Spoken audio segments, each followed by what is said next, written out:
हमारा मकसद एक ही है कि पढ़ाई सिर्फ आसान ही नहीं, मजेदार भी होनी चाहिए।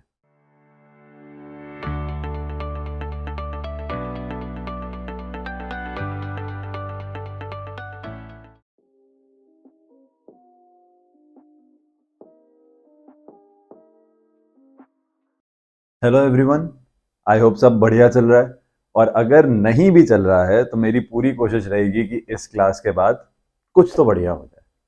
मैं हूं आपका teacher Arnab Tyagi and I welcome you to DDT's echelon, where learning goes beyond textbooks and classroom. हमारा मकसद एक ही है कि पढ़ाई सिर्फ आसान ही नहीं, मजेदार भी होनी चाहिए। So keeping all this in mind, let us start today's topic, which is एक ऐसा टॉपिक जिसने किसी ना किसी टाइम पे हम सबको बहुत परेशान किया है, and that is balancing of chemical equations. So full disclosure, chemical equations balance करने का कोई फॉर्मूला नहीं है जो मैं तुमको बता दूंगा और फिर हर इक्वेशन में तुम वो जाके लगा दोगे and it will work every time. एक ही तरीका है, and that is hit and try. और उसी को और आसानी से कैसे इंप्लीमेंट करना है, ये हम आज यहां पे सीखेंगे। सो let us start with a very basic reaction जो हम सबको पता है, which is H2 plus O2 gives H2O। तो मेन फंडा जो हमारा इस मेथड के पीछे होता है वो ये होता है कि भाई एवरीथिंग इज कंजर्व्ड। जैसे हमारी एनर्जी कंजर्व्ड रहती है, वैसे ही हमारा मास भी कंजर्व्ड रहता है। तो हमको बस ये देखना है कि जो हमारा रिएक्शन है उसके रिएक्टेंट साइड और प्रोडक्ट साइड पे हमेशा नंबर ऑफ एटम्स सेम होना चाहिए। जैसे ही हम ये चीज अचीव कर लेंगे, हमारा रिएक्शन बैलेंस हो जाएगा। तो हम लोग जब इसको क्लास में बैठ के करते हैं, हम लोग एक गलती ये कर देते हैं कि we try to do everything in our head. भाई आधा बैलेंस हो जाता है, उसके बाद भूल जाते हैं कि किस एलिमेंट का क्या नंबर आया था। तो हमको बस इसी चीज को इक्वेशन से हटा देना है। So let's start and C how it is done. तो मैं पहले रिएक्टेंट साइड पे आता हूं, और जितने भी एलिमेंट्स हैं मेरे पास रिएक्टेंट साइड्स में, वो मैं एक जगह लिख लूंगा। साथ ही साथ मैं ये भी लिखूंगा कि हर एलिमेंट के कितने एटम है। तो मेरे पास रिएक्टेंट साइड में हाइड्रोजन है, H, ऑक्सीजन है। हाइड्रोजन के मेरे पास दो एटम है, because that is how one molecule of hydrogen is form. और ऑक्सीजन के भी मेरे पास दो ही एटम है। इसी ऑर्डर में मैं यहां पे भी हाइड्रोजन और ऑक्सीजन लिख लूंगा, और साथ ही साथ देखूंगा कि उनके कितने कितने नंबर हैं मेरे पास। तो हाइड्रोजन के प्रोडक्ट साइड पे भी दो एटम हैं, पर ऑक्सीजन का एक ही एटम है। मतलब हमारा ये जो ऑक्सीजन है, ये अनबैलेंस्ड है। तो हम अलग अलग नंबर अब यहां पे लगाना शुरू करेंगे एंड देखेंगे उससे हमारा रिएक्शन बैलेंस हो पा रहा है कि नहीं हो पा रहा है। And I would suggest everyone कि बस इसको ट्राई करो। मेथड का नाम ही हिट एंड ट्राई है, तो एक बार में अगर नहीं होता है तो किसी को डिस्करेज होने की जरूरत नहीं है। We'll just change the numbers and try again. So let's see how it is done. तो यार देखो, मेरे को सबसे पहले तो एक चीज यहाँ पे दिख रही है, हाँ, कि ऑक्सीजन यहाँ पे H2O के साथ ही है, इस पूरे पूरे कंपाउंड के अंदर ही है। तो अगर मुझे ऑक्सीजन का नंबर चेंज करना है तो मेरे को इस पूरे कंपाउंड के एटम्स का नंबर चेंज करना ही पड़ेगा। There is no way around it. तो मैं क्या करूंगा, मैं सबसे पहले यहां पे आके एक 2 लगा दूंगा ताकि मेरा ऑक्सीजन बैलेंस हो जाए।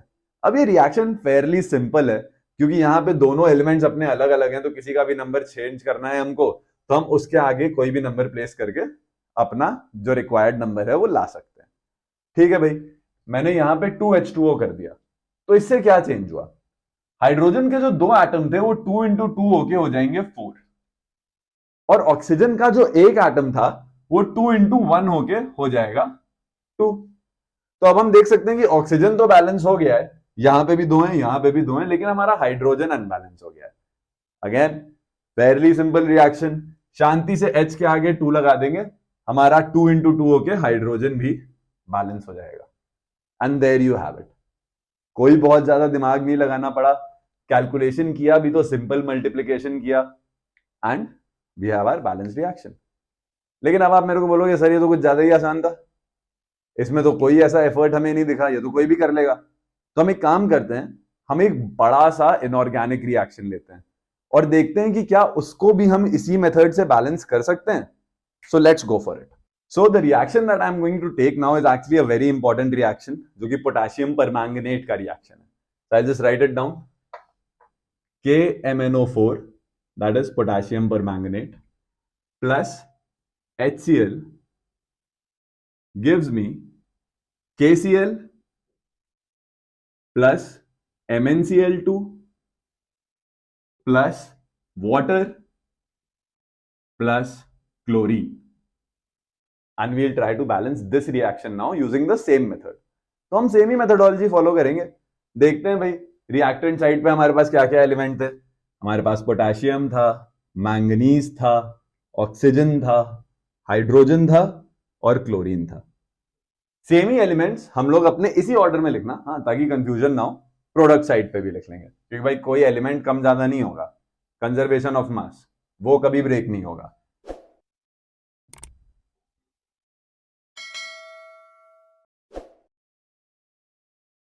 अब जैसा हमने पिछले रिएक्शन के लिए किया, हम सबके नंबर ऑफ एटम्स लिखेंगे.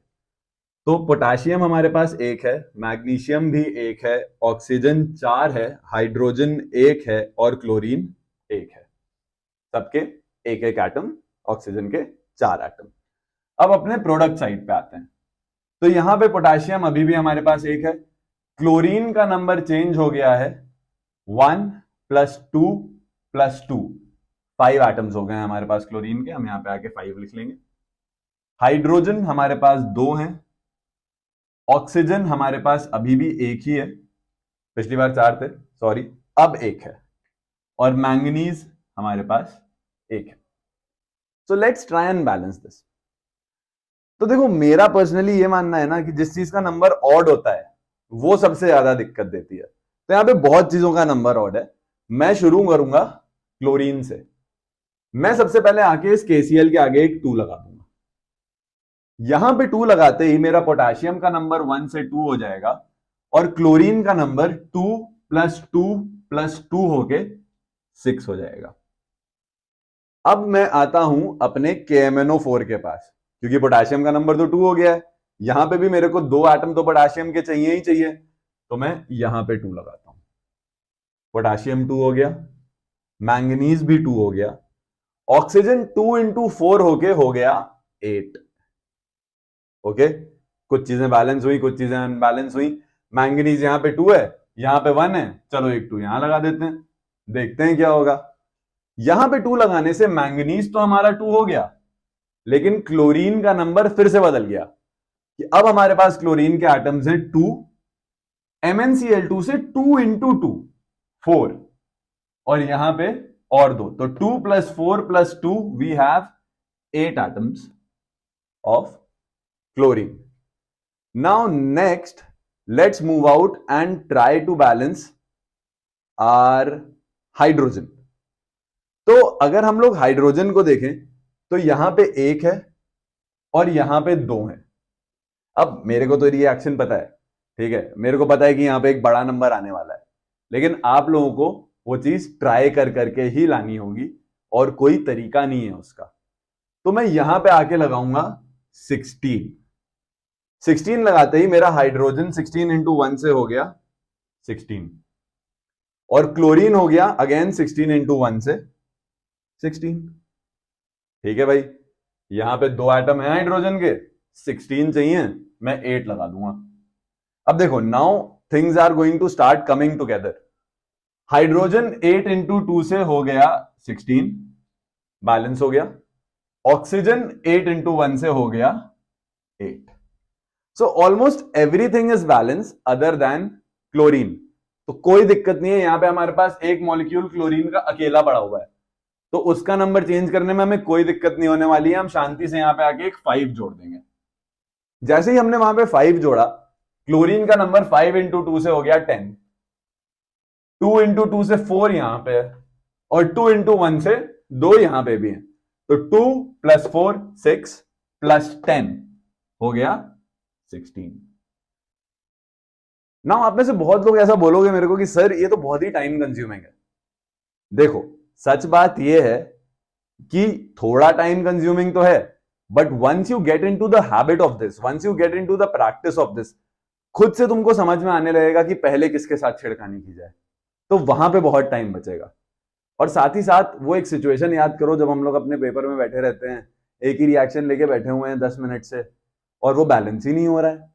मन में एक का सोच रहे हैं तो दूसरे का भूल जा रहे हैं, दूसरे का सोच रहे हैं तो तीसरे का भूल जा रहे हैं। ये सब चीज इस मेथड से पॉसिबल ही नहीं है, क्योंकि जो भी सोचना है, जो भी बोलना है, सब आपने लिख लिया यहां पे आंखों के सामने। तो बड़े आराम से फ्लो में एक चीज होती चली जाती है। तो एक सिंपल रिएक्शन हो गया, एक बड़ा सा इनऑर्गेनिक रिएक्शन हो गया। अब तुम लोग मेरे से बोलोगे कि सर सिंपल रिएक्शन तो चलिए वो तो कोई बड़ी बात नहीं थी, इनऑर्गेनिक आपने करके दिखा दिया, चलिए बढ़िया है, ऑर्गेनिक का क्या? तो भाई इस मेथड से हम लोग ऑर्गेनिक रिएक्शंस भी बैलेंस कर सकते हैं। It is just a method, it is just a concept, it is not a formula that has been derived for any special case scenario. तो ये हर जगह काम करता है। That is why I prefer it while teaching my students कि सब लोग यही मेथड फॉलो करें। तो चलो एक ऑर्गेनिक रिएक्शन भी देखते हैं। So let us take C2H2 plus oxygen gives us CO2 plus water. Organic, same तरीका, चेंज ही नहीं करना है। Reactant side elements carbon, hydrogen, oxygen. Product side elements again carbon, hydrogen, oxygen. दोनों को सेम ऑर्डर में लिखो ताकि कंफ्यूजन ना हो।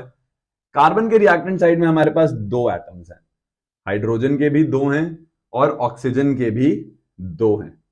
जब प्रोडक्ट साइड पे आएंगे तो कार्बन का एक ही एटम है, हाइड्रोजन के अभी भी दो हैं, ऑक्सीजन के हो गए हैं 2+1 करके 3। तो कार्बन अनबैलेंस्ड है, ऑक्सीजन अनबैलेंस्ड है। ये चीज दिमाग में बहुत अच्छे से बैठा लेनी है सबको कि during this process of balancing हो सकता है बीच बीच में चीजें जो पहले बैलेंस थी वो अब अनबैलेंस हो जाए। That is very normal, it happens. इसका मतलब ये नहीं है कि आप गलत कर रहे हो, बस गिव अप नहीं करना है बीच में। स्टूडेंट्स यूजुअली पूरी कहानी लिख देते हैं, आखिरी 2 लाइन पे पहुंचते हैं कि 2 लाइन और लिखेंगे और आंसर आ जाएगा, और वहीं पे छोड़ देते हैं कि भाई ये तो हो ही नहीं सकता। बस वो चीज नहीं करनी है, नहीं आ रहा है काटो फिर से करो, कोई बात नहीं। That is how you learn. So let us see how we will tackle this. तो देखो ये ऑक्सीजन तो अकेला है, हाँ इसका नंबर मुझे परेशान नहीं करने वाला है, तो इसको मैं थोड़ी देर के लिए अकेला छोड़ दूंगा। फिर से वही चीज, यहाँ पे जो ऑक्सीजन का नंबर ऑड है, एक एटम है, ये मुझे पसंद नहीं आ रहा है, तो मैं यहां पे 2 लगाऊंगा। यहां पे 2 लगाते ही मेरा हाइड्रोजन हो जाएगा 2 × 2 से 4, ऑक्सीजन यहां पे 2 × 1 से 2 हो गया, और इसको ऐड करते ही we have 2 + 2 that is 4 atoms of oxygen. Next let's try and go with carbon. तो C2H2 है हमारे पास, यहां पे CO2 है, तो मैं एक बार यहां पे आके 4 लगा के देखता हूं क्या होगा। मैं यहां पे आया, मैंने 4 लगाया, कार्बन का नंबर हो गया 4 × 1 से 4, और ऑक्सीजन का नंबर हो गया 4 × 2 8 + 2 10। ठीक, अब देखो चीजें थोड़ी दिखनी शुरू हो गई हैं। यहां पे कार्बन 4 है, हाइड्रोजन भी 4 है, एक यहां पे 2 लगाते ही दोनों बैलेंस हो गए। 2 × 2 से कार्बन 4 हो गया, 2 × 2 से हाइड्रोजन भी 4 हो गया, बच रहा है सिर्फ ऑक्सीजन। 10 एटम्स हैं यहां पे, कोई दिक्कत नहीं है, 5 × 2 10 आता है, तो यहां पे लगा दिया 5, एंड 5 × 2 से 10 atoms in reactant side as well. So there you have it. कोई बहुत रॉकेट साइंस नहीं है, requires practice like anything else, but बड़े आराम से किया जा सकता है। So that brings us to the end of today's class. अगर 1% का भी वैल्यू एडिशन लगाओ तो please like, subscribe, share, comment section में जाओ, बताओ मुझे क्या पढ़ना है, मैं बनाएगा वीडियो, कोई दिक्कत नहीं है। बस मन लगा के पढ़ाई करो, फोड़ दो अपने एग्जाम्स। Thank you.